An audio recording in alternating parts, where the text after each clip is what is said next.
n'aime pas le manioc, mais je suis noir. C'est sous ce label que cette émission sera ce dimanche. Merci à nouveau d'être des nôtres. C'est Face à l'actu. Vous le savez, en 50 minutes, on va débriefer l'actualité de la semaine avec l'invité que vous allez découvrir d'un moment à l'autre. Mais avant, je voudrais vous repréciser que les grands reportages ou certains qui ont été produits par la rédaction du STV vont être reparcourus, notamment l'arrivée à Douala du ministre délégué à la présidence chargé de la Défense. C'était au cours de la semaine pour réceptionner un matériel camerounais en route pour Bangui, où évidemment sont en intervention la paix et la sécurité dans cette zone. On revient également sur des explosifs qui ont explosé alors qui ont été désamorcés dans la région du sud-ouest, notamment à Kumba. Il y a le bilan 100 ans, 100 jours après des différents conseils régionaux. Vous sous-entendez évidemment qu'on parlera de la décentralisation, mais aussi de l'opération Survie Cameroun. On reviendra sur l'arrivée du nouveau Lamido à Garoua. On parlera d'Achille Bembe et ses dernières sorties, pourquoi pas Cabral Libye, pour évoquer la politique intérieure. Transition, et on revient derrière le premier reportage.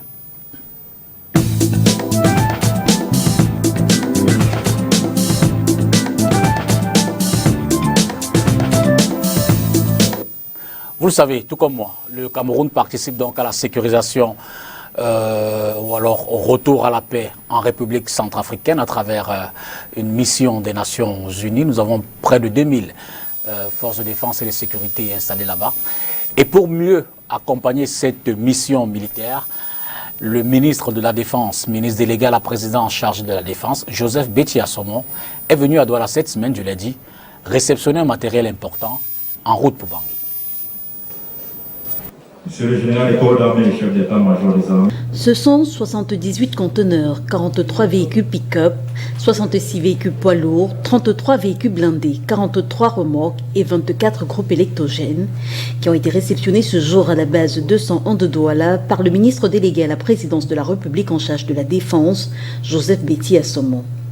Répondant aux normes prescrites par les Nations Unies, ce matériel logistique et stratégique sera retourné à Yaoundé avant d'être par la suite déployé où opère non seulement le bataillon d'infanterie, mais aussi la police et la gendarmerie camerounaise dans le cadre de la MINUSCA en République centrafricaine. Dans un premier temps, 78% de ce matériel a d'abord été réceptionné. Pour le reste, il faudra attendre les prochaines semaines.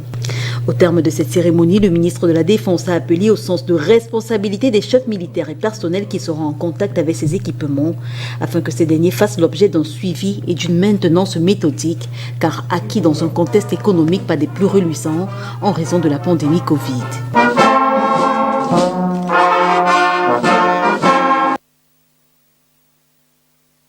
Studio pour évidemment accueillir l'invité.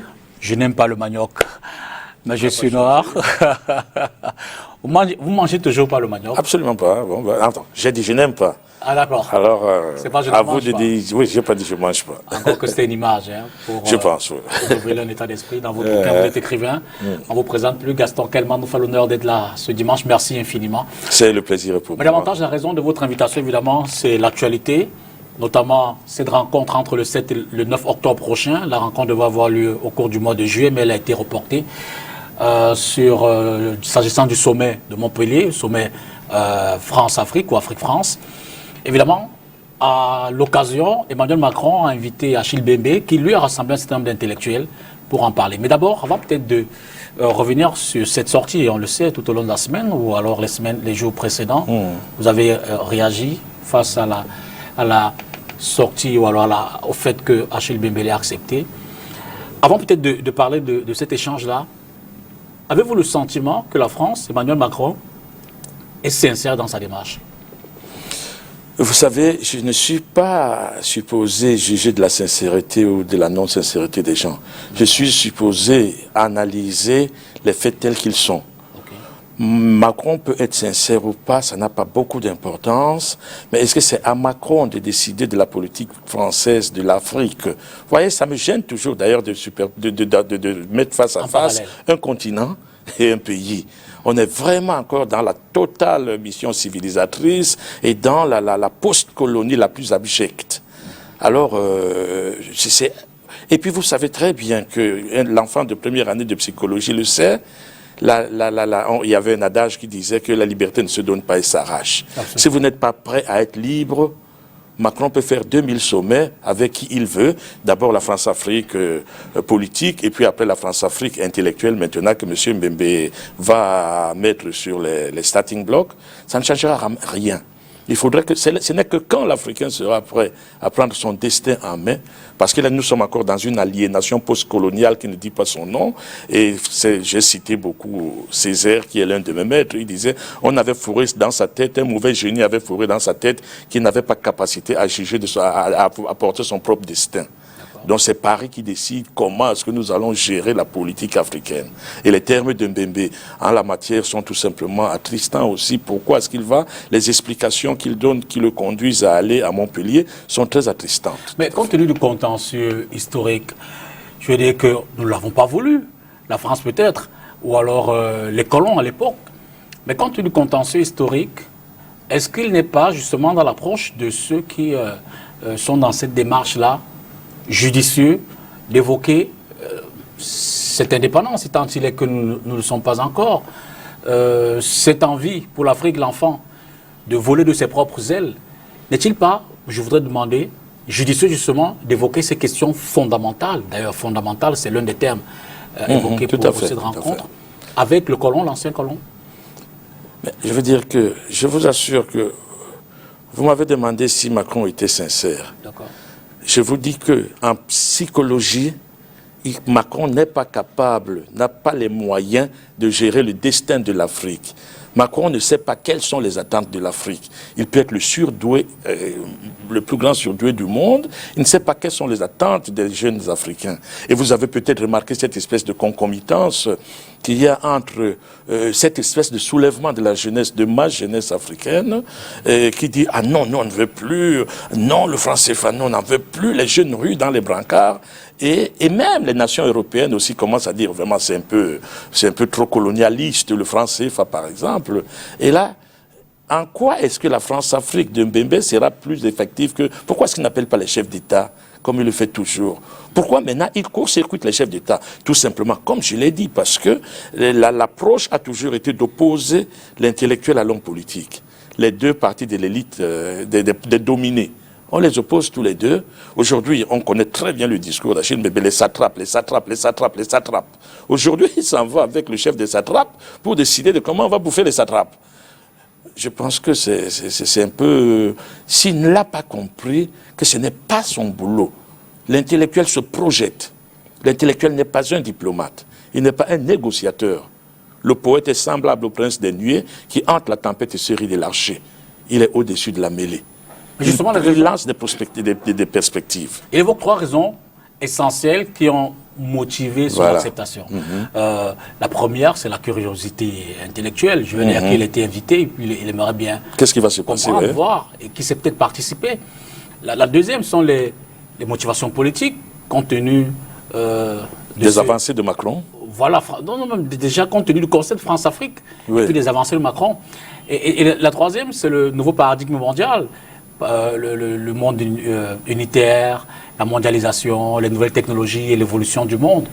Est-ce que fondamentalement, et par ailleurs, vous l'avez rappelé, on connaît néanmoins les positions de Macron vis-à-vis de la France, ce concept, position qu'il rappelle très souvent au chef d'État, qu'il condamne dans un certain nombre de rapports de relations avec la France. Est-ce que justement, ce n'est pas des raisons essentielles qui peuvent motiver une telle démarche? Les raisons, à mon avis, la démarche de Mbembe ou bien de Macron? De Mbembe, l'acceptation qui contribue à... Voilà. Si j'ai dit que l'intellectuel n'est pas un diplomate, chacun son métier. L'intellectuel lance des perspectives. Achille Mbembe aurait été peut-être mieux placé pour conseiller les siens qui doivent sortir de la post-colonie que de conseiller le maître de la post-colonie. Je ne sais pas pour qu'il fasse quoi. Qu'est-ce qu'il pourra dire à Macron? Enlève le franc CFA, rendre les objets volés, j'en sais rien. Mais le plus important, c'est que parfois les gens me disent, Monsieur Kellan, attendez donc les résultats. Les résultats ne justifient pas une démarche. Les résultats ne justifient pas une démarche. Je veux dire que les gens vous parleront des côtés positifs de... Cette rencontre? Non, les côtés positifs de la colonisation. Il y en a qui pensent que la colonisation a demandé, par exemple, à certains, aux Européens, ou ceci, cela, ils vous parleront. Mais Fillon parlait tout simplement d'un échange de culture. Demandez même à la France-Afrique politique. Demandez, par exemple, à Ouattara ce qu'il pense de la France-Afrique politique. Il vous dira que c'est formidable. On a bombardé le palais d'Abidjan pour le mettre. Pourquoi vous croyez? Et puis, quand on a besoin de faire évoluer le franc CFA, on a appelé d'abord ce Ouattara, pour qu'il vienne nous dire que le franc CFA, c'est une chose extraordinaire, et deuxièmement, qu'il essaie de nous vendre l'écho. Et vous ne pensez pas qu'il y a un petit parallèle entre la France-Afrique politique menée par Ouattara et la France-Afrique politique que Mbembe accepte de porter? Et puis Mbembe vous dit aussi quelque part que, parce que Macron aurait accepté de débattre sur le franc CFA, parce que Macron aurait accepté de débattre sur les objets volés, je me dis, c'est de la naïveté quand même qui est attristante aussi là. Et il vous dit, d'ailleurs, vous avez parlé de fondamentaux tout à l'heure. J'ai lu son intervention dans le journal Le Point. Ouais. Il dit que la France ne doit pas négocier avec l'Afrique comme la Chine, la Turquie ou la Russie le font. J'ai dit merci pour la Chine, la Turquie et la Russie, les sauvages quoi. Ceux qui viennent négocier avec nous, ceux qui viennent faire des affaires avec nous, sans nous dire attention, si tu n'es pas démocrate, je ne vais pas faire des affaires avec toi. Hein. Étant entendu que la France négocie très bien, fait des affaires avec ces pays, sans qu'elle ait à les civiliser d'abord. Mais bon, il ne faut pas que la France négocie avec nous, fasse des affaires avec nous. Il faut qu'on le fasse sous le fondement des valeurs. Et c'est la France qui doit nous enseigner les valeurs. Quelque part aussi, d'ailleurs, Achille Mbembe disait, la France doit financer l'état de droit et puis la démocratie en Afrique. Vous vous rendez compte, la France qui finance le droit de droit et la démocratie en Afrique.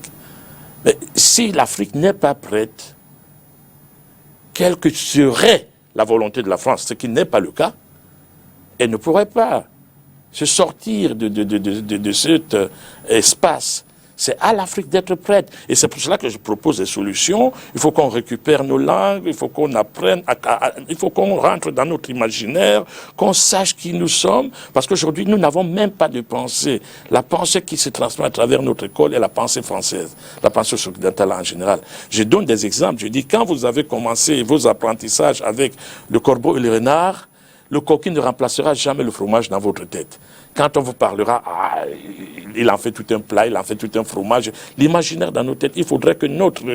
Et là, je dis, quand les Blancs partaient d'Afrique, l'école en France était libre, était obligatoire et gratuite. En Afrique, c'est 2% des gens qui allaient à l'école en 1960. 2%. Voilà. Donc ce n'est pas comme ça qu'on nous apprenait à savoir quoi que ce soit. Et aujourd'hui, les satrapes ont réussi à faire monter, parce que les satrapes sont conscients que les gens doivent aller à l'école.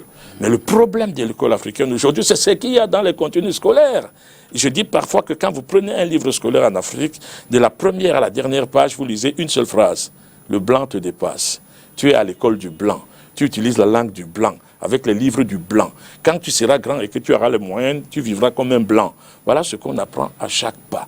C'est cet désenclavement mental, c'est cette désaliénation mentale qu'il faut pour que nous puissions un jour dire à la France, maintenant s'il te plaît, va-t'en.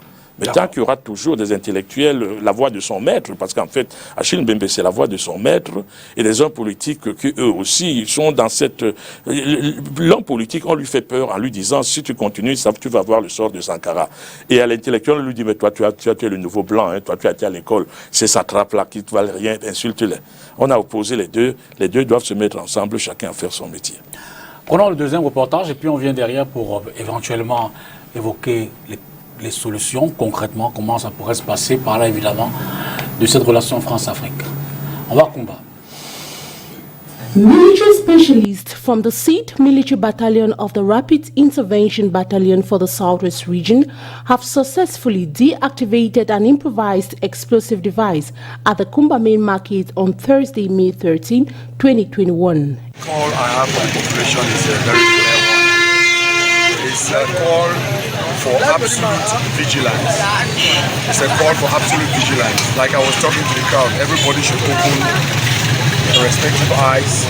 Everybody should keep the ears open. Everybody should increase the vigilance which we have, because it is actually the people who can, better play, I would say, security agent. The police cannot be everywhere. The soldiers, the military officers cannot be everywhere. So I think the population has to be very vigilant to make sure that, they take note of every little minute irregularity which they find around, so that they can inform the police, they can inform the administration, they can inform, the people responsible for, in case of the market, the city mayor, the mayors, the central commissioner, the STO, so that as soon as something of this the magnitude or as such as this is taken note of, the forces of law and order should be called in as soon as possible, so that the situation can be remedied as we just did here this morning. The device was discovered in a bag by a night watch of the market, who raised an alarm that created panic amongst the traders. As the security officers were deactivating the explosive, another one was discovered at the Bokom filling station, not far from the main market. Second explosive discovered planted in Kumba, and beside the Kumba main market, and this time around not at the entrance to the market but at the filling station, within the space of 8 hours, I can say. And fortunately, the one in the morning was discovered before it exploded and was neutralized by the forces of Defense and Security Forces. This one too, fortunately, was discovered and the forces succeeded to deactivate it before the criminal could do his action. And I want to say that we have called on the population to be very vigilant. Very vigilant in the sense that every morning, every business person should be very vigilant. Nobody should minimize any plastic in front of his or her store. Nobody should minimize any object in front of his or her store. And we are calling on the population to be once more collaborative. They should collaborate with the forces of law and order to stamp out this criminality. It should be noted that this is not the first time improvised explosives are found in Kumba. The last terrifying one took the life of a 7-year-old girl in the Kusala neighborhood. Alors pour sortir de cet échange, je l'ai dit dès l'entame sur la relation France-Afrique, et notamment le sommet qui aura lieu du 7 au 9 octobre 2021, comment entrevoir donc l'émancipation 60 ans après, de l'Afrique sans la France? D'abord, il faut quand même que je dise une chose. Premièrement, quand je dis que l'intellectuel est aliéné, j'en fais partie. Je suis moi-même aliéné, premièrement. Deuxièmement, je n'ai aucun droit de dire à M. Mbebe de ne pas y aller. Je donne tout juste l'explication, l'analyse du fait de ce qui fait que l'intellectuel africain aujourd'hui s'en va dans le genre de mission qui n'est pas le sien. Et maintenant, pour répondre à votre question proprement dit, j'ai commencé à le dire. Il faut qu'on remplace cette éducation aliénante qui fabrique les satrapes et qui fabrique les intellectuels, la voix de son maître, par un vrai contenu de notre scolarisation. Ça court dans tous les sens, je veux dire, cette aliénation. Nous voyons le reportage sur le Cameroun anglophone, entre guillemets, un terme qui me met dans tous mes états, parce qu'il y a une autre tribu qui est née maintenant qui s'appelle le Cameroun anglophone. Je crois qu'il y a aussi une tribu qui s'appelle le Cameroun francophone. Quand une partie du Cameroun veut encore se séparer aujourd'hui sur le fondement linguistique qui est la pire des choses, qui est le cheval de Troie de toute aliénation, de toute colonisation mentale. Nous, on est des anglophones. Le Bamenda ne se considère plus comme un Bamileke et le Bakwiri ne devrait plus être un Sawa. Maintenant, ils ont créé la tribu anglophone. Ils veulent le common law, ils veulent le indirect rule, et nous ne comprenons pas, je veux dire, les autorités ne comprennent pas que non, profitons de cette occasion pour créer un système scolaire unique, un système juridique unique. Mais je veux dire, vous voyez que tout le monde est là-dedans. Et ce n'est que l'éducation qui nous fera comprendre que nous devons être fiers de ce que nous sommes. Je commence mes conférences aujourd'hui partout, en disant à la jeunesse africaine, ce que vous avez fait en 60 ans, aucune autre nation, aucun autre groupe humain ne l'a jamais fait. Je vous assure, quand je vois les reportages partout où un Chinois a dit que les Africains sont maudits, un Juif a dit que les Africains sont bêtes, et je vous assure que les Africains sont tellement heureux de vous envoyer ces reportages là où on les insulte. Je vais encore vous rappeler une chose, par exemple. Personnellement, les gens disent, ouais, mais monsieur Kelmam, on ne vous a pas entendu dire quelque chose, on ne vous a pas entendu sur le Nozo, on ne vous a pas entendu sur le Boko Haram. Nom de Dieu. Sur Boko Haram, j'ai écrit un livre, et pas seul, j'ai convoqué 15 écrivains internationaux pour écrire, montrer notre engagement d'écrivains, parce que c'est ça qu'on attend de moi, on n'attend pas de moi que je prenne les armes, je ne sais pas le faire. Et quand on me dit que j'ai rien dit, sur le Nozo, j'ai écrit au moins 50 papiers sur le Nozo. Vous savez pourquoi est-ce que je n'ai rien fait? Parce que je n'ai pas insulté Biya. Et vous savez pourquoi est-ce qu'Achille Mbembe est célèbre? Parce que ça trappe, ça trapit. Voilà malheureusement notre aliénation qui fait que nous avons l'impression que c'est le pouvoir qui est mauvais. Qu'est-ce que vous voulez ressortir? Que l'intellectuel, je veux dire que son positionnement... Il est totalement aliéné. Il est la voix de son maître. Et il aliène le peuple aussi. Au lieu de l'éduquer, en quoi est-ce que je serais meilleur que les gens qui sont dans un gouvernement camerounais? Est-ce que dans ce contexte, dans un tel environnement, l'intellectuel africain, camerounais aujourd'hui, peut-il évoluer ex nihilo? C'est-à-dire que loin de toute cette pression, loin de toutes les réalités de son environnement, de toutes les batailles qui se passent sous ses yeux. Mais il doit les mener où? À Montpellier? Je ne suis pas sûr que les écrivains anglais vont mener, les écrivains nigérians ou ghanéens vont mener leur combat à Leeds, ou bien que les lusophones vont les mener à Porto, ou que les hispanophones vont les mener à Bilbao, je ne sais pas, à Madrid. Voilà, non, c'est à l'intérieur qui doit mener son combat. Mon peuple, c'est ici. Moi, j'ai la double appartenance, je suis français. Quand je suis en France, je suis l'un des plus grands francophiles au monde. Et c'est comme francophile que je dis à France, ne pensez pas que vous n'avez pas le droit de soumettre d'autres peuples. Je le dis tous les jours. Et quand je suis de l'autre côté, je suis fier de ma France sur des aspects où j'ai le devoir d'être fier. J'ai même accepté une mission dans le gouvernement français parce que je voulais apporter des solutions. Mais quand je suis ici, je n'irai pas en France pour résoudre les problèmes du Cameroun. L'intellectuel africain, Fanon a dit, chaque génération doit trouver dans une relative obscurité, découvrir sa mission, l'accomplir ou la trahir. L'intellectuel trahit la sienne. C'est dans la relative opacité de la post-colonie qui est très, très, très dure de l'aliénation post-coloniale que je ne dois surtout pas me tromper de mission. Ma mission, ce n'est pas d'insulter Biya, qui est aussi aliéné que moi. Ma mission, ce n'est pas d'insulter Biya parce qu'il est aussi aliéné que moi. Et c'est cette école que moi, l'intellectuel, que je dois transformer. C'est moi, l'intellectuel, qui doit transformer l'école, qui désaliénera et Biya et moi. Et pendant ce temps, je vais à Montpellier. Mais comment se désaligner alors que vous êtes tous dans le même moule? Le moule de la France-Afrique? Mais parce que c'est mon boulot. Le militaire prend les armes. Les gens qui sont au Nozo aujourd'hui, ils ont les armes. Faut-il pas une nouvelle race? Moi, j'ai choisi, oui, The Beautiful Words Are Not Yet Born. Je pense faire partie de cette nouvelle génération d'intellectuels, vraiment sans prétention, parce que je suis déjà conscient de mon aliénation. Ce que beaucoup d'intellectuels ne sont même pas conscients. Ils sont la voix de son maître. Insulte, insulte, insulte. Je suis là, je suis conscient de cette aliénation, et chaque jour que Dieu crée, je me dis, il faut que je m'en sorte. Et je vous dis, la langue est l'un des fondements, tout le monde l'a dit. Gandhi l'a dit, Sembène Ousmane a dit ceci, on ne décolonisera pas l'Afrique avec les langues étrangères. Attendez, c'est très fort. Gandhi dit, on ne peut pas atteindre l'imaginaire avec la langue des autres. C'est les fondements. Il faut que l'intellectuel, c'est mon boulot d'intellectuel, d'être bon. De trouver ma mission. Et je vous assure que ce n'est pas facile. Et aussi longtemps que moi, l'intellectuel, je suis aliéné, il n'y a pas la moindre bribe de chance, aussi longtemps que j'irai à Montpellier pour prendre des décisions, pour aussi... Qu'est-ce qu'il peut imaginer que c'est de la France montpelliéraine? Maintenant, le versant de la France-Afrique politique a des douleurs, des difficultés aux jointures, eh bien, on crée la France-Afrique intellectuelle. Ben voilà. En quoi la France-Afrique intellectuelle va-t-elle être plus vertueuse que la France-Afrique politique? Elle satisfait Ouattara. Je vous rappelle, elle satisfait pleinement Ouattara. La France-Afrique politique, dans cette aliénation-là.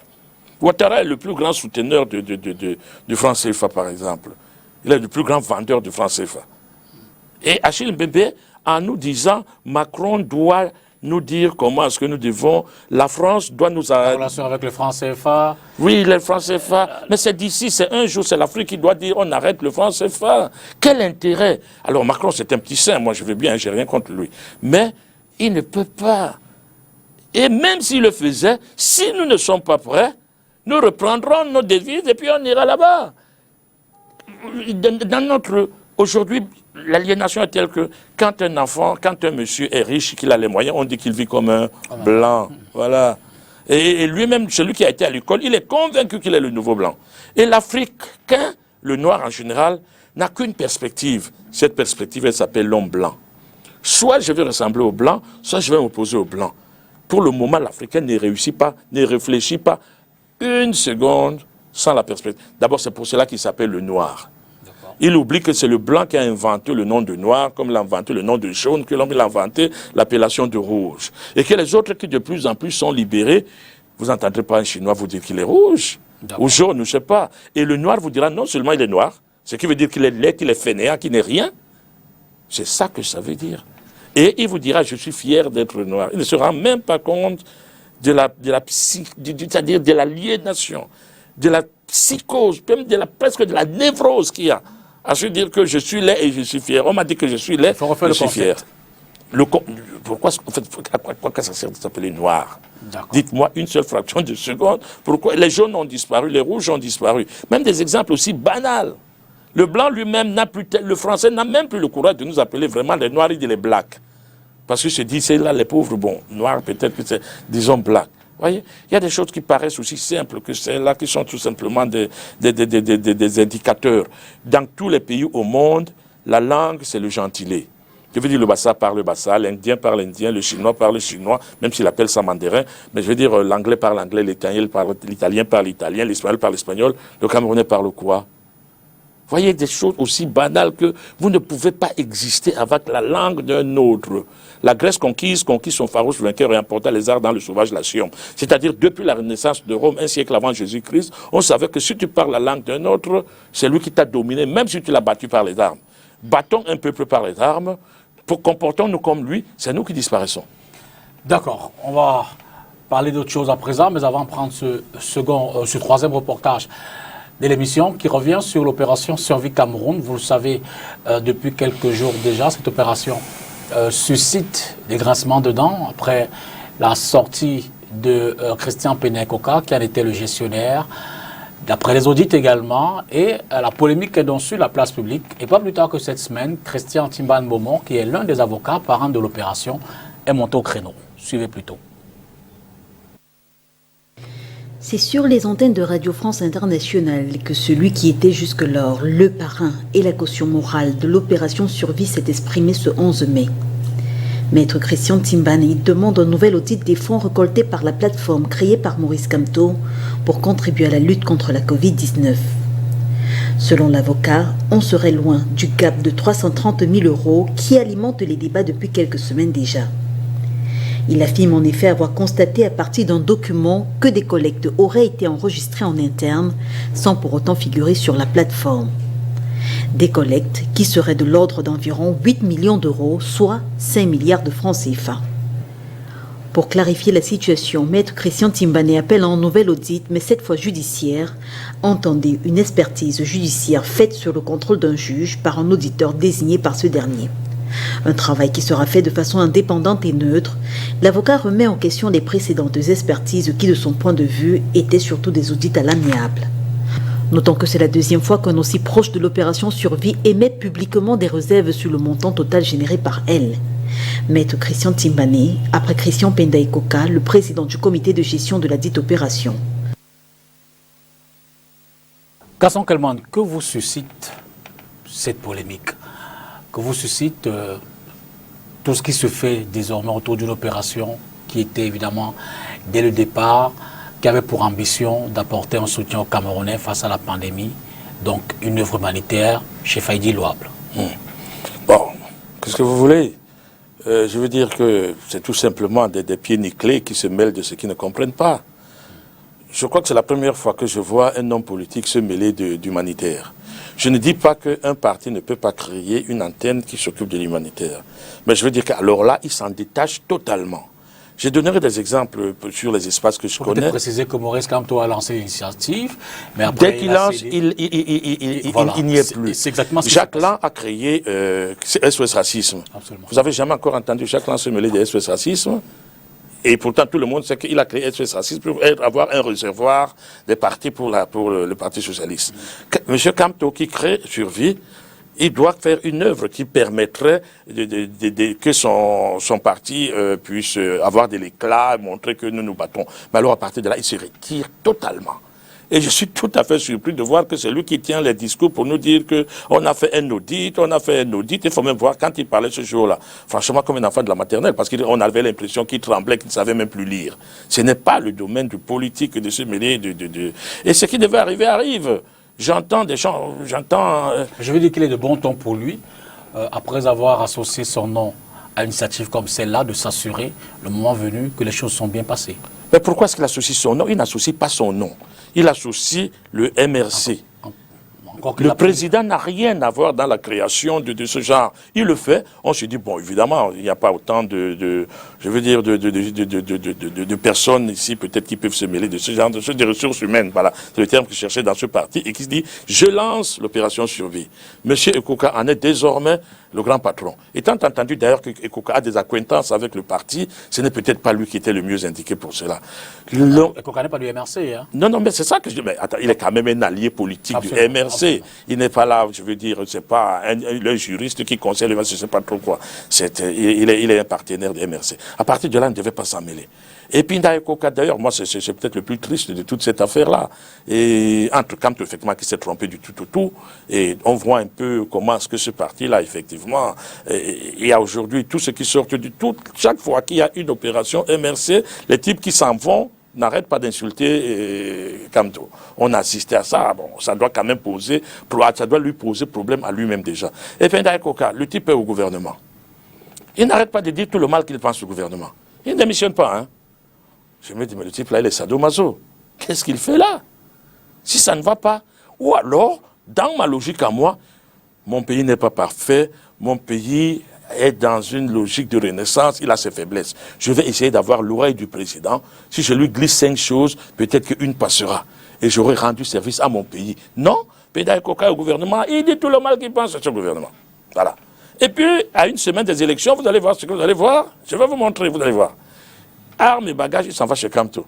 On ne sait pas qui va diriger maintenant, parce que vu la personnalité de Pédale Coca, il peut difficilement être un brillant second. Il a certainement l'ambition d'être le premier, mais pourquoi est-ce qu'il ne crée pas son parti? Et voilà maintenant, à Padaboum, ce qui devait arriver, arrive. Lui et Kamto, c'est la déchirure totale. Je l'entendais un jour demander à un journaliste qui lui posait la question, qu'est-ce que vous pensez de... Est-ce qu'il y a eu bug? Il demande au journaliste, franchement, vous-même, vous croyez? Ça veut dire que Kamto est un menteur. Non, ça c'est quand même... Le bug, c'est le justificatif ou alors la raison qui a été... Oui, voilà la raison qui a été avancée, qu'il y aurait eu un bug. Voilà, et puis après, nous apprenons que le type là qui est là-bas, qui s'occupe de l'argent, Pédale Coca est supposé être le patron de cette humanitaire-là. Mais sauf qu'il ne voit pas l'argent. Apparemment, quand on nomme un repris de justice, c'est ce que je me suis laissé dire. Que ce type-là, apparemment, il est interdit d'exercice de certaines fonctions liées à l'argent en France. Et c'est à lui qu'on confie de s'occuper de l'argent. C'est le bon, la brute et le truand, en version Cameroun, là. Alors, Penda qui voulait jouer les très bons, qui devient très mauvais. Kamto, qui est la brute parce qu'il ne comprend rien du tout, et le truand qui est... lui, on n'a même pas besoin de définir, apparemment, il est vraiment truand, comme on le dit, j'en sais rien. Et l'avocat, même, c'est lui qui dit, ah non, il y avait 8 milliards, hein, qu'on ne vous parle même pas de combien de millions, mais ça fait plutôt 8 milliards. Si vous y comprenez quelque chose, je suis preneur. Et tout simplement pour dire que j'ai toujours dit dès le début que Kamto était le plus mauvais homme politique, parce qu'il n'y comprenait rien. Comment ça? L'intellectuel, l'universitaire, sa place n'est pas en politique. Citez-moi un intellectuel ou un universitaire qui a été un très bon politicien. Je vous assure, je demande. C'est deux perspectives totalement différentes. Alors quand, par exemple, on pense que parce qu'on a un haut niveau universitaire, on peut s'improviser. La politique, on commence au berceau. On ne commence pas parce qu'on a été ministre dans un gouvernement, c'est-à-dire logiquement gestionnaire. Badaboum, c'est moi maintenant qui vais devenir vizir à la place du vizir. Non, on ne se précise pas vizir à la place du vizir. Ça s'apprend. Je veux dire que dans un contexte comme le nôtre, l'intellectuel, après avoir donné tous les signes aux politiques, s'apercevant que le politique ne reprend pas la main, peut se décider et puis qui sait peut-être proposer les solutions qu'il pense être les bonnes. Voilà le résultat.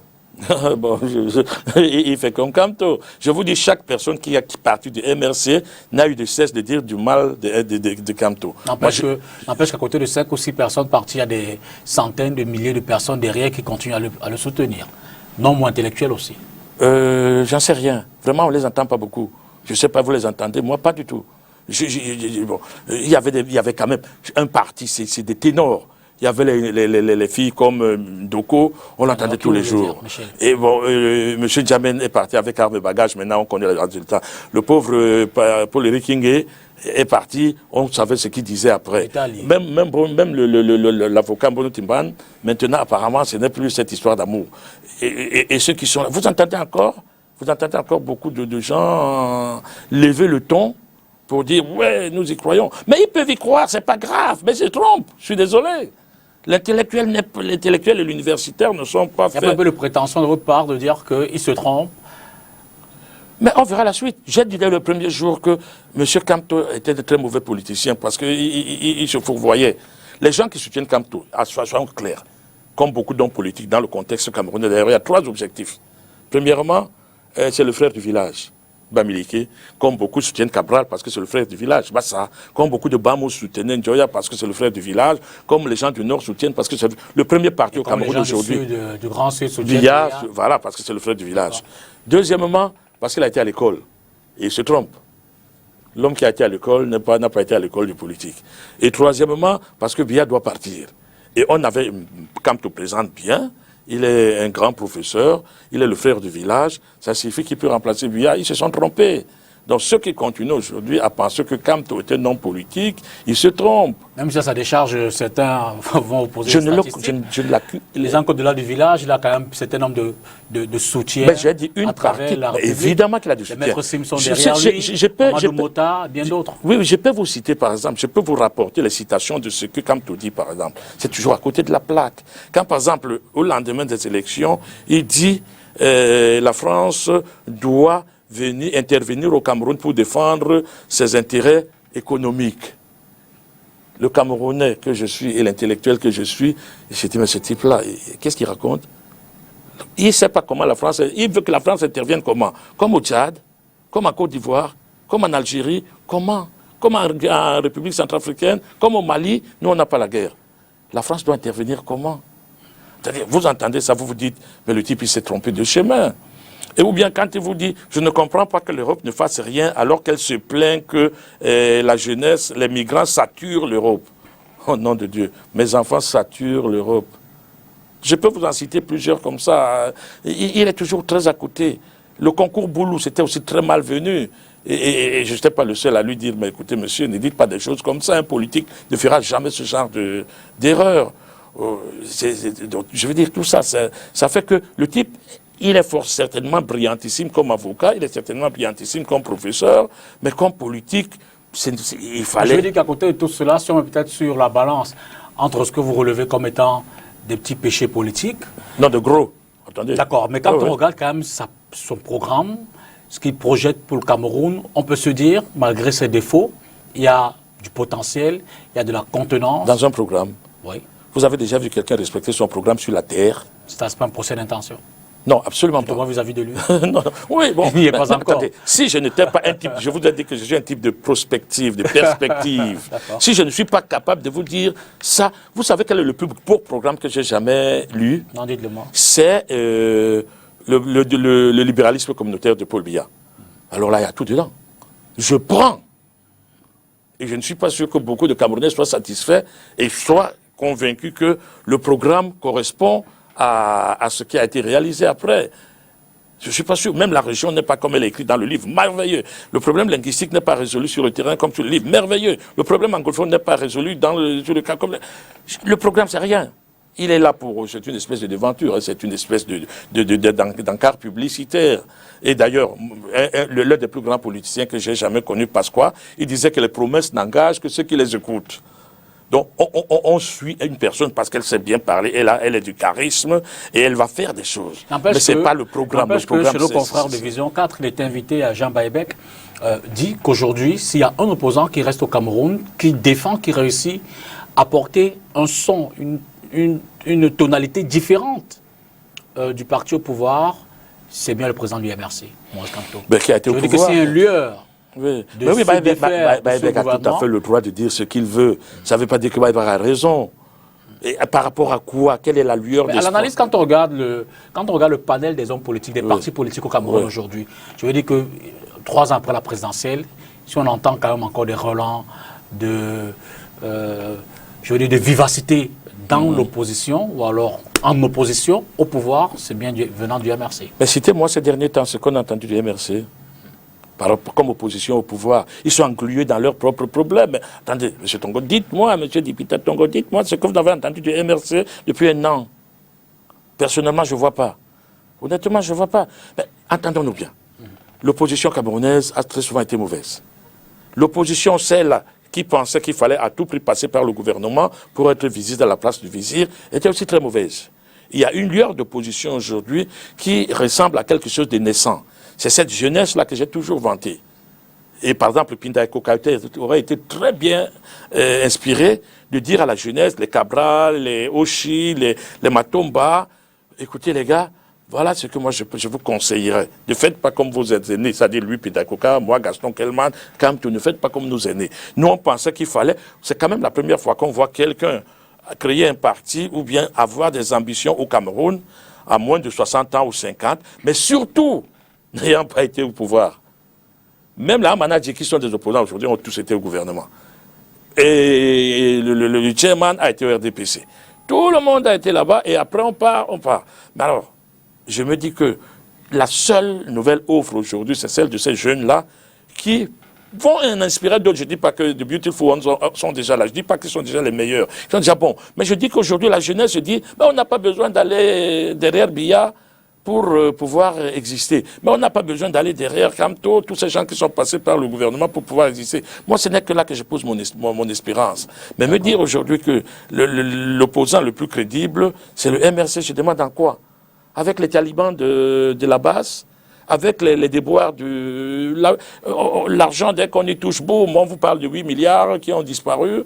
Ah, et c'est pas moi, c'est pas de l'extérieur que ça vient. On parle de 4 à 5 milliards. Ce n'est pas pas de l'extérieur que ça vient. C'est de l'intérieur. C'est quand même ça. Le bug, personne n'y croit. Et le montant, on vous dit même il est minoré. Et on entend des éditoriaux qui vous disent que, mais en fait, c'est le blanchiment de voleurs, de l'argent des voleurs. Je crois que vous l'avez entendu comme moi. Même si ce n'est pas le cas, il y a quand même quelque chose qui traîne derrière, qui sent mauvais. On vous dit que des gens ont volé les cartes bancaires, les faisaient transiter par l'Afrique. Hein? Quand faudrait-il le démontrer? Je suis en train d'utiliser tous les conditionnels possibles. D'accord. Je dis ce n'est peut-être pas vrai, mais ça laisse une mauvaise odeur derrière. D'accord. Là, je dis que ce qui se... Voilà.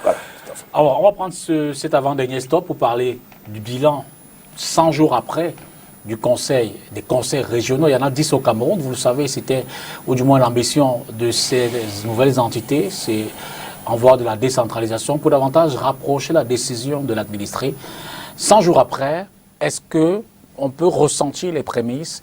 Est-ce que les gestionnaires même de cette affaire-là se sentent impliqués, concernés? Dans ce reportage, vous allez écouter le témoignage du président du conseil régional du littoral. 14 janvier 2021, le président du conseil régional du littoral prête serment à la cour d'appel du littoral à Douala. Plus de 3 mois après ce jour, l'institution n'a pas encore tenu de conseil dont aucun budget n'a été voté par les 90 conseillers. Les deniers publics obéissent à un protocole assez orthodoxe pour son décaissement. On ne saurait décaisser des milliards de francs réputés deniers publics sans budget. Aucune région n'a encore voté son budget.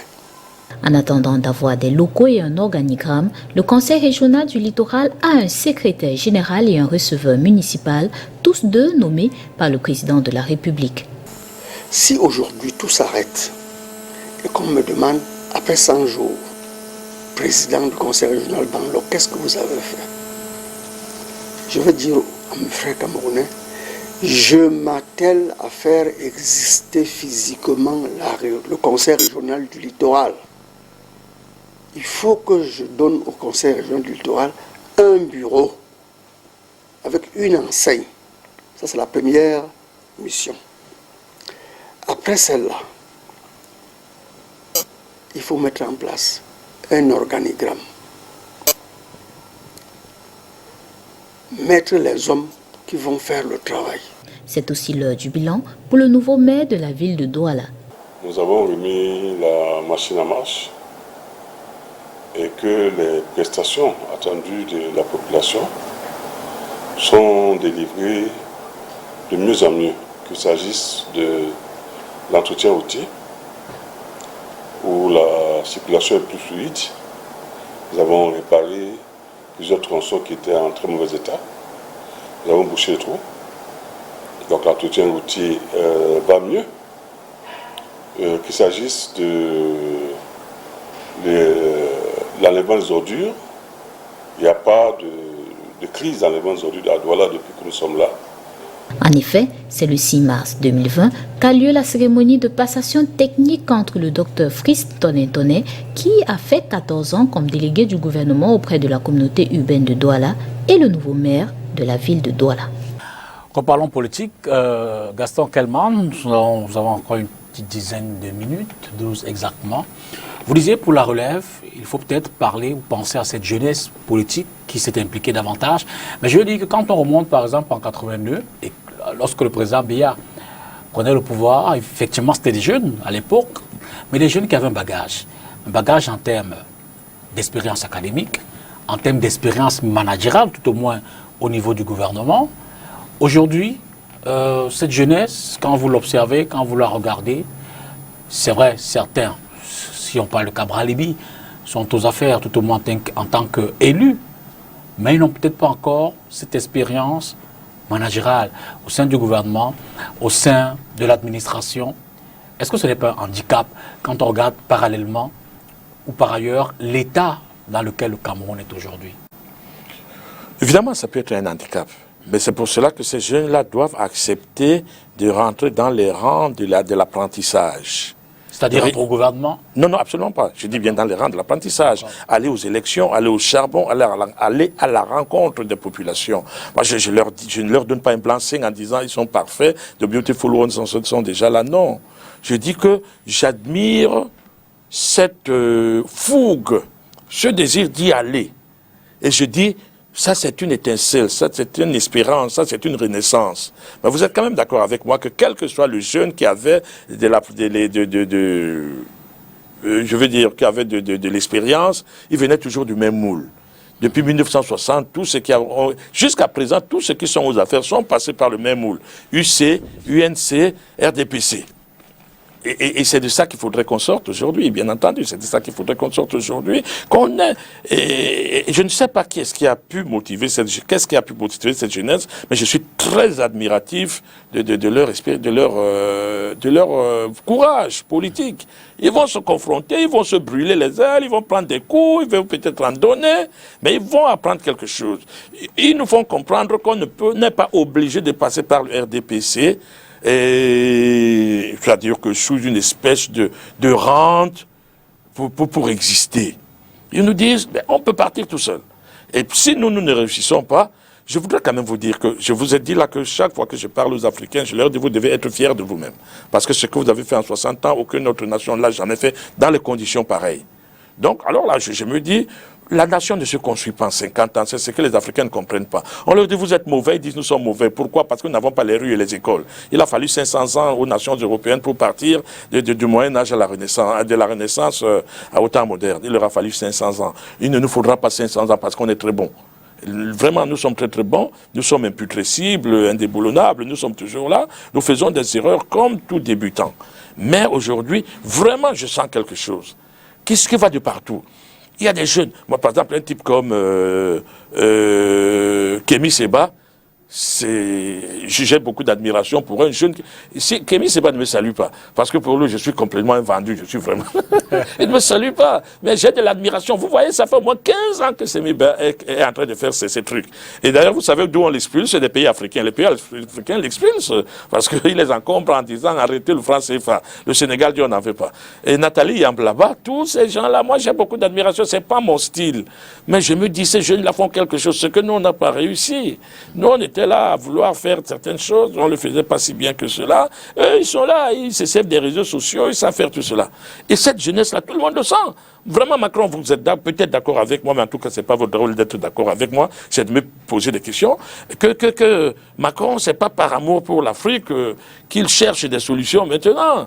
Et la première solution a été politique avec Ouattara, ça n'a pas marché. La deuxième, elle est intellectuelle avec Gbagbo. Et puis même, il n'arrête pas tous les jours de dire d'ailleurs que, ouais, voilà, nous, c'est la société civile qui nous intéresse. La société civile n'intéresse pas le gouvernement étranger. C'est le politique en face qui intéresse. Qu'est-ce que c'est que ces fuites en avant? J'espère qu'on ne va pas bouffer ces gamins-là aussi, en leur disant c'est vous qui êtes plus intelligents que les politiques et les intellectuels. Parce que c'est le troisième volet. Hein. C'est vers ça qu'on s'en va. L'homme politique ne s'intéresse pas à la société civile des autres pays. Elle s'intéresse à son vis-à-vis politique. Mais justement, cette jeunesse, tout au moins pour revenir ici au Cameroun, quand on regarde les 3 dernières années, du moins depuis la présidentielle, cette jeunesse politique qui évolue dans la sphère des décisions, notamment au niveau de l'Assemblée nationale, c'est bien celle que reflète Cabral Libye. Mais en même temps, pour ses profondeurs, d'aucuns estiment que c'est bien beau, cette évolution, ce chemin-là, mais c'est dans l'antichambre du parti au pouvoir, c'est dans l'antichambre du RDPC que Cabral serait celui qui est peut-être préparé pour mieux endormir l'opposition, mais c'est davantage un avatar. Vous dites bien que c'est ses profondeurs. Oui, bien sûr. Il faut bien qu'on lui trouve des pouces sur la tonsure.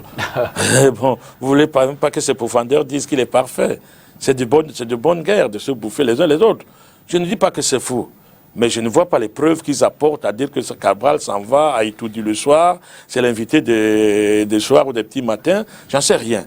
Je n'en sais rien. Et si c'est sa stratégie, c'est la tienne, c'est pas la mienne. Et je suis pas sûr que c'est aussi celle d'Oshi ou celle de Matumba. Ou alors c'est peut-être celle de tout le monde. Peut-être que la deuxième vague, c'est justement ceux qui disent on existe et qui le soir s'en vont dire gars, on fait comment monsieur le président, on fait comment ceci, cela. Ça aussi c'est possible. Il y aura une troisième vague qui peut-être elle n'aura plus besoin d'aller dire monsieur le président, on fait comment. Voilà, donc je me dis que c'est une offre qui est apparue. Celle de Cabral, de Oshi. J'associe Oshi parce que lui aussi, vraiment, il a su attendre et se battre quand même. J'associe les Cabral, les Oshi, les Matomba, j'associe tout ce monde-là. Je n'ai jamais dit qu'ils étaient parfaits. Je ne l'ai jamais dit. Mais je dis que quand quelqu'un vient vous dire que ouais, ça va derrière. J'ai vu par exemple la politique d'Alice Nkom qui était totalement malvenue. Comment est-ce que vous pouvez aller sur les antennes traiter un homme politique de naïf, alors qu'on sait vous-même vos choix politiques qui sont beaucoup plus du côté de Camto, et votre adversaire, bon, comme les pourfendeurs, vous venez jouer le rôle de pourfendeur en direct, et vous faites l'erreur de jouer sur la fibre de votre âge, et sur la fibre peut-être de vos origines, et puis ceci, cela, et de dire que ouais, il m'a insulté, moi la maman, moi pourtant je peux vous montrer comment est-ce que je le conseille, comment est-ce que je le félicite. Donc dans le téléphone, en privé, elle le conseille, elle le félicite, en public, elle le massacre. Alors que normalement, c'est le contraire qu'une maman fait. La maman te massacre en privé. Toi là, tu fais des conneries, ceci, cela. Et en public, elle dit nous. Le mien, il est bon. La réponse de Cabral Libye n'a pas non plus été tendre. Non, elle a été tendre. Non, Cabral Libye a dit qu'elle était vieille, elle ne l'est pas. Moi, je suis vieux. Si on me dit que je suis sénescent, je ne vois pas pourquoi je vais me fâcher. J'ai 67 ans, je suis sénescent. Je suis vieillissant. Il n'a pas dit sénile. Je crois que c'est justement sur ça que les gens ont joué. Elle-même aussi, ma sœur Alice. Alice est ma sœur, Cabral, il se trouve que c'est aussi un peu mon fils, parce que je suis un condisciple de son papa. Ça, je l'ai découvert il n'y a pas longtemps. Dernier reportage, on va du côté de Garoua, c'était au cours de cette semaine, où là-bas, on a pu dénicher ou voter, élu le nouveau Lamido de ce Lamida-là, le Lamida de Garoua. C'est Ibrahim El Rachidine qui est donc porté à la tête du Lamida. Ibrahima El Rachidini est le nouveau Lamido de Garoua. À 38 ans, Sa Majesté Ibrahima El Rachidini est un capitaine de l'armée camerounaise et petit-fils de l'ex-Lamido Abdoulaye. Il est porté à la tête du Lamida après une élection. Sur les 12 candidats, Sa Majesté El Rachidini remporte 7 suffrages valablement exprimés. Il est ensuite présenté à sa population.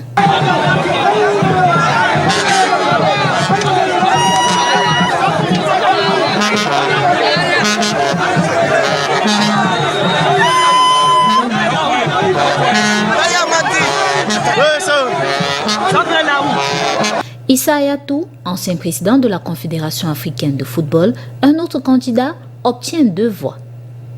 Le nouveau Lamido de Garoua remplace Halim Hayatou, décédé le 5 avril 2021 dans une formation sanitaire des suites d'une courte maladie. Gaston Kelman, en un mot ou en plusieurs, mais assez bref, comment entrevoyez-vous la politique au Cameroun d'ici 2025, le prochain rendez-vous selon l'agenda officiel? Je vous assure, je peux exprimer que mes voeux. Je voudrais que les choses évoluent parce que je ne sais pas si je connais assez bien le contexte politique camerounais pour en parler. Donc j'ai la modestie de savoir que je ne connais pas assez bien. J'aimerais vraiment que ce soit par exemple le dernier mandat de Paul Biya et qu'il puisse... je ne sais pas comment ça se passe. J'ai un tout petit peu d'inquiétude parce que je me dis, on ne voit pas une figure qui fait la différence, non, plutôt qui ferait l'unanimité, ou bien qui paraîtrait. Si on demande même aux plus fins politiciens, analystes politiques de ce pays, à votre avis c'est qui? Je ne suis pas sûr qu'il vous le dira. Et c'est pas moi qui ai la prétention de pouvoir le dire. Je voudrais seulement que mon pays continue à regarder cette paix. Le Cameroun est un homme de paix, ça on ne peut pas le nier. Une grande gueule, alors comme franchement on existe très peu sur la terre. Merci. Mais c'est un homme de paix. Gaston Kelman, merci. C'est moi. De cette amitié que vous nous renouvelez chaque fois que vous êtes au Cameroun. Parce que vous êtes sympathique. Merci infiniment. Merci à vous également à la maison d'être resté jusqu'à 20h regarder cette autre édition de Face à l'actu. Dimanche prochain, on en aura une autre. Bonsoir et d'avance, bon début de semaine. Demain, c'est lundi.